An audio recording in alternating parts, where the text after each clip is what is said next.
Þakkum Haraldi Benediktssyni kærlega fyrir, hann talaði á mjög góðum millitíma, þannig að við erum í fínum málum og eins og við sagði áðan, fyrrverandi formaður Bændasamtaka Íslands, en næstur í pontu núverandi formaður Bændasamtakana, Sindri Sigurgeirsson, bóndi í Bakkakoti í Borgarfirði, og hans erindi heitir Hvar liggja tækifæri íslensk landbúnaðar. Vonandi liggja þau ekki mér neðarlega því hann ekki rétti maðurinn kannski til að beygja sig. Gjörðu svo vel, Sindri.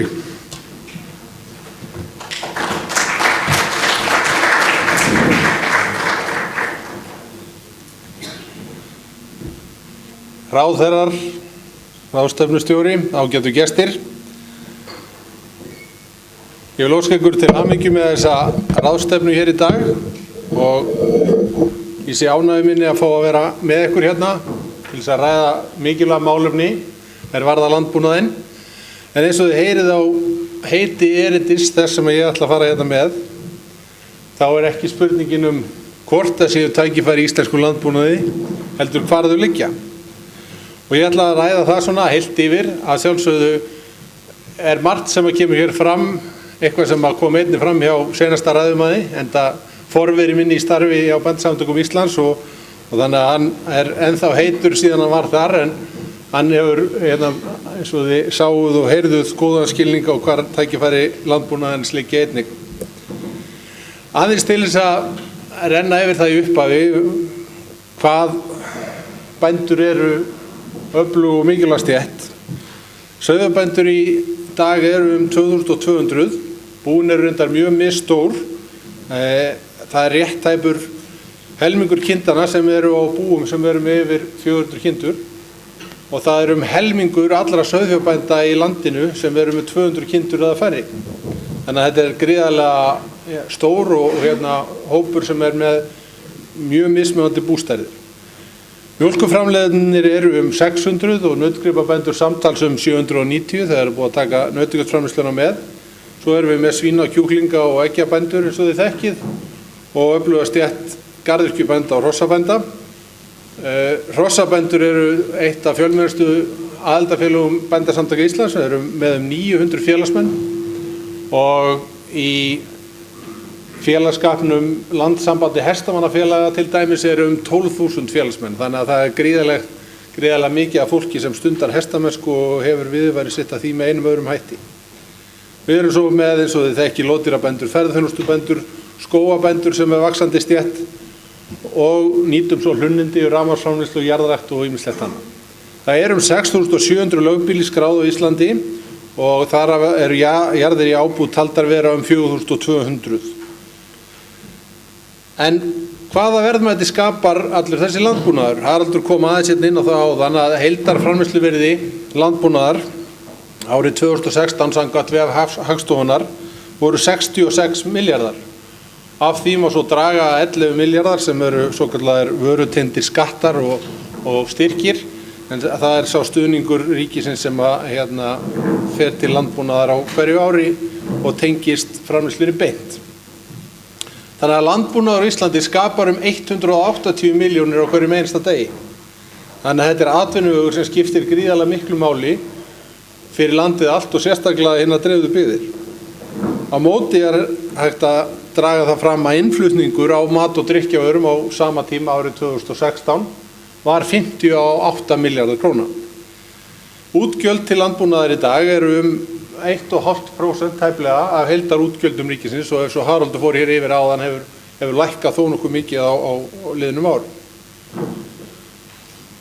Landbúnaðurinn líka stór fyrir landsbyggðina og störf í landbúnaði það má áætla að þær séu 9.000 störf sem tengist landbúnaðinu með einum eða öðrum hætti, sem svona cirka 4-5% heildar vinnuafli landsins. Við tölum oft að þetta séu svona 3.900 störf sem flokkar sem störf í landbúnaðinu sjálfum og hitt séu svona afleidd störf, beint. Þetta kort sýnir þá hvernig þetta skiptist eftir landshlutum og það ágætt að vekja athygli á því að höfuðborgarsvæðið, það gríðarlega mörg störf sem að tengjast landbúnaði á höfuðborgarsvæðinu. Það tengist náttúrulega kannski meira búgreinum eins og alifuglarakt og svínarækt en það eru gríðarlega mörg störf í landbúnaðinu þar. En við tölum oft þennan landbúnaðarklasa stóra sem okkur ákaflega mikilvægur. Það eru sem sagt bændurnir sjálfir og þeirra félög öll sömul og svo öll fyrirtækin sem bæði þessi afleitu störf, það eru afurðastöðvarnar og fleiri og þau sem að þjónusta okkur með aðföng og eiga snertifleti við íslenska landbúnað. Við höfum talið að sé svona 12 til 20.000 mann sem koma að landbúnaðarklasanum og það sé 130 milljarðar atvinnu. Þannig að þegar við erum svona búin að ramma svolítið inn hvert umfang landbúnaðarins á Íslandi, þá skulum við svona taka á nokkrum atriðum áður en við förum að fara í tækifærin sem er að taka á atriðum sem hefur verið þó nokkuð mikið umræðun og eitt af því er matarverð. Haraldur kom líka aðeins inn á það en staðreyndin er svo að fyrir 45 árum fóru 40% ráðstöfunartekna fjölskylda til matarkaupa en hlutfallið í dag er 12% af tekjum sem fer til matar. En matar og drykkjarvörur samtals eru tæp 15% eins og við kemum aðeins inn á næstu glæru.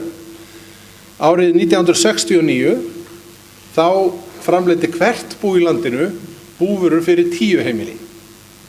En í dag er hvert bú að fæða 50 heimili.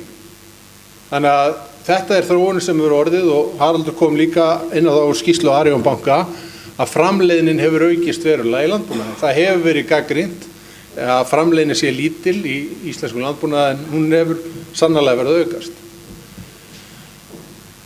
Það er nefnilega mikilvægt þegar maður meta verð á matvælum og það er alltaf stöðug umræða hér á landi verð á matvælum að við setjum það í samhengi við laun. Og þess vegna sýnir þetta kort hlutfall útgjalda sem fer til matvælakaupa. Þetta er svona sá mælikvarði sem er kannski hvað bestur til átt okkur á því að við séum að búa við sömu mælikvarða. Þarna sjáum við neðstu ríkin eru Serbía neðst og Rúmenía og þar sem að menn verja þó nokkurum hluta, það er yfir 30% af tekjum þeirra sem fer til matvælakaupa. Ísland er með rúmlega 15% eða tæplega 15% sem fer í mat og drykk. Þannig að það er rétt að hafa þetta í huga þegar við erum að bera þetta saman. Þarna efstu línunar sína evrópska efnahagssvæðið, ESB-löndin og evrusvæðið. Þannig að við erum á góðu róli með það sem gengur og gerist í Evrópulöndunum. En erum við í góðum málum með framleiðslu landbúnaðarafurða og matvæla á Íslandi? Staðreyndin er svo að við Íslendingar landbúnaðurinn framleiðir einungis 50% af þeim orkuþörfum sem við þurfum hér, meðan að sjálfsögðu sjávarútvegurinn framleiðir margfalt þá orkuþörf sem við þurfum, en við sem sagt flytjum inn helming af þeim landbúnaðarvörum sem við neytum hér innlands. Að sjálfsögðu erum við ekki í færum til þess að framleiða sítrúnur eða sykur, en við getum vissulega sótt fram í mörgum greinum og framleitt þó nokkuð meira af búvörum heldur en við höfum verið að gera í dag. Við höfum oft talað fæðuöryggi og fæðuöryggi má skilgreina bæði vítt og þröngt, en þessi hefðbundna skilgreining er að menn eigi nóg af matvælum af heppilegu gerð og fjölbreytileika og sanngjörnu verði fyrir þá sem að búa í hverju samfélagi.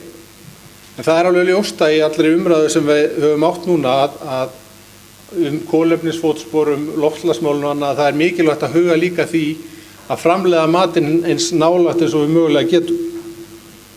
Og við höfum lagt áherslu á það, við reynum að auka það verulega, að flytja matinn ekki langan veg með tilheyrandi kolefnisfótspori ef að það er mögulegt að framleiða hann hér á Íslandi. Stóra myndin eins og hefur aðeins verið tæft á er nefnilega að íbúar heimsins eru orðnir 7,3 milljarðar og það eru 800.000 manns sem fara svangir að sofa á hverjum einasta degi. Það þarf því að auka fæðuframboðið verulega og sem dæmi eru 21 ríki í dag sem að samtals eru með 60 milljónir íbúa sem skortir einfaldlega vatn. og talið að þetta muni aukast verulega. Það þarf því að auka matvælaframleiðsluna 50% á næstu 2 áratugum. Og hver eru tækifæri okkar í því? Við nefnilega setjum á mjög mikilvægri auðlind. Við höfum nóg af landi og við höfum nóg af vatni. Í dag erum við að nýta 120.000 hektara lands, en ræktanlegt land er metið á Íslandi rúmlega 600.000 hektarar. Þannig að við höfum heilmikið að sækja fram í jarðrækt og akuryrkju. Við höfum svo yfir að búa mikilli þekkingu og reynslu og sérhæfingu og fagmennsku sem er lykill á blómlegum landbúnaði. Og í umræðinu um sauðfjárræktina og þá stöðu sem þar er uppi er ágætt að bara velta því upp hér að því að við höfum svolítið talað um þetta sem eitthvað offramleiðslu vanda, en framleiðslan er búin að vera mjög, mjög stabil. Það er ekki ástæða fyrir vandræðanum sem að nú er uppi að það hefur orðið einhver framleiðslu sprengja núna alveg upp á síðkasti. Frá árinu 2006 hefur framleiðslan aukist ca. 14%. Á sama tíma hefur fé í landinu fækkað. Þannig að þessi aukning hefur verið drifin áfram af betri framleiðni. Það eru meiri afurðir eftir hverja einustu kind. Þar kemur fagmennska bændan inn í. Og þetta er svo þróun sem við verum halda áfram að sjá. Þetta sjáum við líka öðrum greinum. Við þekkjum það þegar að vantaði mjólk. Þá fóru íslenski kúabændur í það. Þeir breyttu fóðruninni, þeir fóðruðu meira, fóru að gefa auki kjarnfóður og fóru að hugað með fóðruna leiðbeiningum að því hvernig þeir gætu bæði auki fituinnihaldi í mjólkinu og auki mjólkinu á hvert grip. Að sjálfsögðu notuðu þeir tækifæri einnig svolítið til þess að elda gripina á ákveðnum tímapunkti. Það var ekki hægt nema skamma tíma, samt sem var niðurstaðan svo að þeir náðu bara frábærum árangri í að viðhalda innanlandsmarkaðnum og sinna þörfum hans.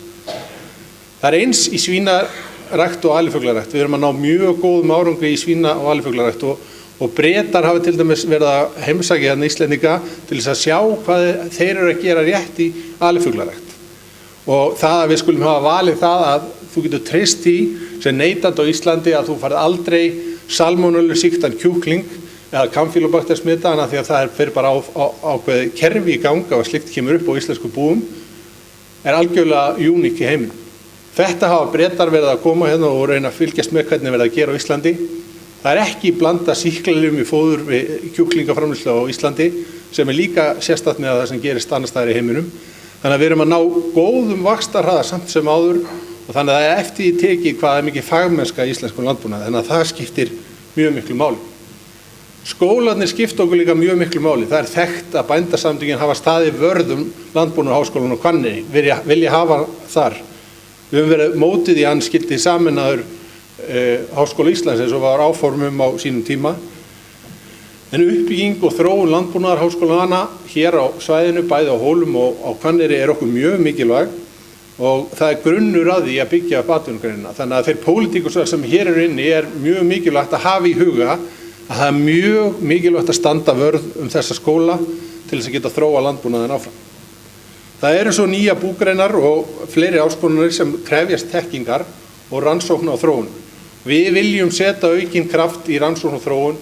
Þorgerður Katrín kom hér inn á það áðan að það væri ákveðin hugmynd í gangi varðandi svona að spýta svolítið í varðandi þetta og við deilum því með henni. Við viljum gjarnan að við aukum verulega fjármuni og í þróun og nýsköpun þannig að það sé hægt að sækja fram í íslensku landbúnaði.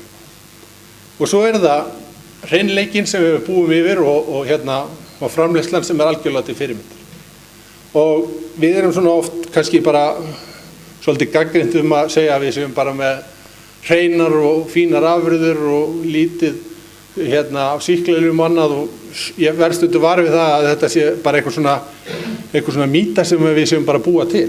En það er alls ekki þannig. Því að við erum með ákaflega heilbrigða búfjárstofna og það hefur bara komið fram í erlendum skýrslum sem teknar hafa verið saman að búfjárstofnarnir á Íslandi eru mjög, mjög heilbrigðir og hér eru miklu færri þekktir sjúkdómar heldur en bara víðast annars staðar í heiminum. Það er oft verið gagnrýnt að við verndum landið með hráakjötsbanni, með banni við innflutning á lifandi dýrum og annað. En það hefur þó komið okkur í þessa stöðu, mjög mikilvæga stöðu, að við erum bara með ákaflega fáa sjúkdóma hér. Varðandi notkunnina svo á sýklalyfjum, þá erum við með alveg sérstaka stöðu á samt Norðmönnum í því. Okkur hefur borið gæfa til þess að fara, stíga ekki það skref að blanda sýklalyfjum í fóður til þess að ná betri árangri og hraðari vexti á gripunum. Okkur bara gæfa til þess að gera það ekki. Og við höfum líka, það er ákveðin kúltúr að menn nota minni sýklalyf hér á Íslandi heldur en gert er við í heiminum. Og þegar við sjáum bara þessa töflu sem er alþjóðleg, að Ísland er þarna sker sig algjörlega fram úr og þetta sést ennþá betur á þessari mynd hér, sprautumyndinni svokölluðu. Það sýnir bara mjög vel hver staða okkar er þegar kemur að þessu. Við erum að fást við ofurbakteríur. Við erum að fást við það að við erum að lendi því að fá sýkingar sem engin sýklalyf vil vinna á. Þannig að þetta er gríðarlega mikilvægt fyrir okkur að standa vörð þetta og þetta er líka sóknarfæri gríðarlegt fyrir okkur. Ég vil vekja athygli á því að neðst á myndinni eru ríki eins og Spánn. Þarna neðarlega er Þýskaland einnig og svolítið fyrir neðan okkur er Danmörk. Þetta eru mjög stór lönd sem hefur verið að flytja inn kjötvörur frá þessum löndum hingað til Íslands. En að það er rétt að við höfum það í huga að þarna eru heilmikil sóknarfæri fyrir okkur. En það eru mörg mál sem brenna okkur bændum og sjálfsögðu er það stærst erfiðleikarnir sem eru í sauðfjárræktinni og búið að rekja hér aðeins. Þorgerður Katrín fór hér yfir það að við erum búin að eiga í heilmiklum viðræðum varðandi það. Það er stór alvarlegt mál sem við treystum á að verði hægt að setjast yfir strax eftir kosningar. Því miður var ekki samhljómur að klára það mál í ríkisstjórn núna áður en þingi fór heim. En við treystum á það að þeir sem að setjast við stjórnvöldur hverjir sem það verða séu tilbúin til þess að ræða við okkur sem allra fyrst. En Alþingi mun gegna lykilhlutverki í lausn á þeim vanda. En við að sjálfsögðu leggjum mjög mikla áherslu á að við getum bætt kjörin hjá bændunum. Við talandi tækifæri og fá menn til þess að stunda landbúnað verður aldrei hægt svona að kjörin séu viðunandi. Þannig að það er stórt og mikið atriði að finna leiðir til þess að bæta kjörin. Víða er afkoma í landbúnaði alveg með ágætum. Það er alveg hægt að fara víða landi og hitta bændur sem gengur bara alveg ljómandi vel. Og við góðar aðstæður og rétt skilyrði eins og við nefnum oft árið 2011 þegar vel áraði í sauðfjárræktinni, þá gekk bara alveg ljómandi vel í sauðfjárræktinni. En þó við lendum í svona atriðum eins og núna, sem ég er búin að fara yfir að ég lít ekki á að sé framleiðsluvandi heldur meir og minna markaðsbrestur, við náum ekki að koma vörunni frá okkur, þá sjálfsögðu verðum að finna allar það leiðir til að komast út úr því, en til lengri tíma lít ég svo á að það sé mjög bjart fyrir íslenska sauðfjárrækt, en við verðum að vera í stakk búin og þurfum í þessum samningum að hafa þau verkfæri sem við getum nýtt til að takast á við svona aðstæður þegar uppkoma kunna koma. Það er líka áhyggjuefni að tollverð hefur minnkað verulega. Það er ekki bara það að frá 1995 hafi tollverði verið fest í ákveðinni krónutölu sem hafi svo ekki þróast með sama hætti og verðlag í landinu, heldur hefur gengi íslensku krónu líka gert það verkum að tollverðin býtur sára lítið. Það hefur mikil áhrif á landbúnaðinn og við sáum kannski skýrasta dæmið með Costco að það virðist vera þar aðstæður uppi núna að það sé hagstæðara að flytja inn grænmeti erlendis frá.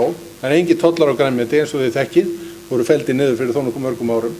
En hingað til hefur ekki verið mikið flutt inn af tómöndum og gúrkum og paprikum, en svo staðar upp í dag og það eru vonbrigði að í Costco skuli ekki vera neitt íslensk grænmeti að hafa.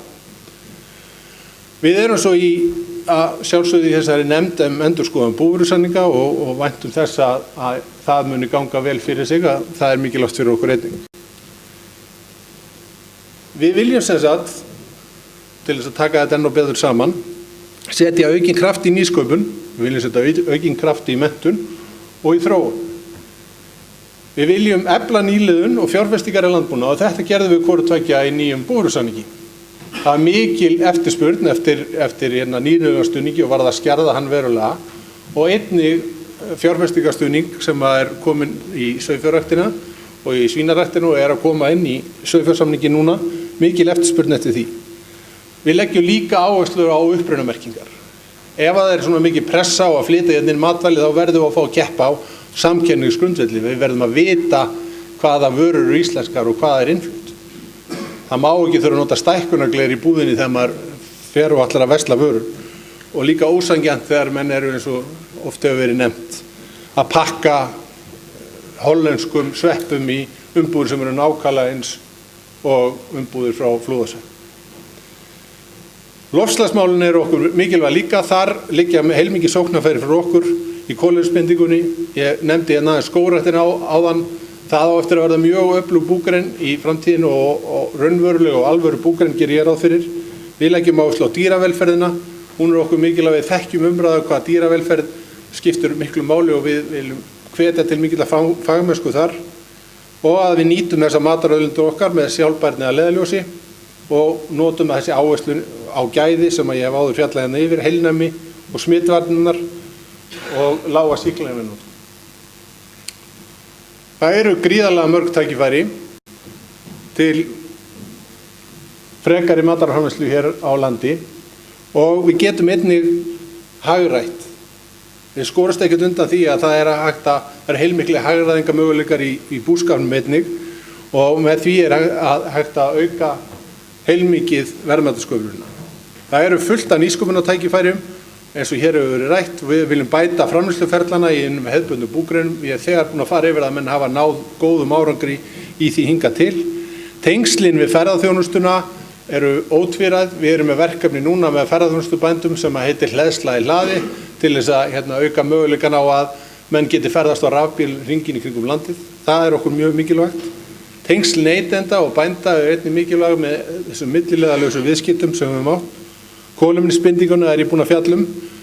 Það er heilmikil sóknarfæri einnig í hestamennskunni, í lífrænni framleiðslu, í aukinni grænmetisrækt og svo ég tala nú ekki um landvernd, skógrækt og landgræðslu sem skiptir mjög miklu máli varðandi kolefnisbindinguna. Þannig að svona sjáum við þá framtíðina svolítið fyrir okkur. Við viljum reka öflugan íslenska landbúnað fyrir innanlandsmarkað. Við viljum líka nota arðbæran útflutning á hágæða markaði. Landbúnaðurinn er í stakk búinn til þess að grípa þessi tækifæri. Við endurskoðun á ýmsri löggjöf er mikilvægt að verða horft til heildarhagsmunanna og það sé ekki tilraunakennt inngrip. Stöðuleiki og framtíðarsýn er það sem skiptir okkur bænduna mestu máli því að landbúnaðurinn er grein hinna löngu framleiðsluferla. Við viljum að sjálfsögðu að virðisaukinn verði eftir í sveitunum. Við viljum fjölga störfum í landbúnaði.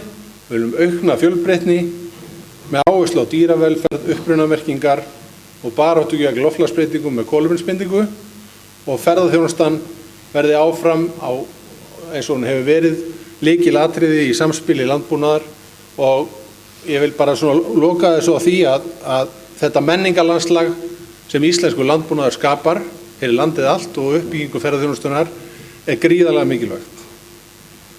Þannig í lokin vil ég bara segja við ykkur, við getum stundað hér fjölbreyttan landbúnað all land með því að efla þetta menningarlandslag sem ég var að tala um og tengsli ferðaþjónustuna. Við viljum sanngjarnt verð fyrir okkar vörur. Það eru verðmæti og störf í íslensku tækifæri með sjálfbæri nýtingu náttúruauðlindana og fagmennskunni eigum að geta framleitt hér úrvalsvörur með heilnæmi og hollustu að leiðarljósi og þar liggja tækifærin í íslensku landbúnaði. Takk fyrir.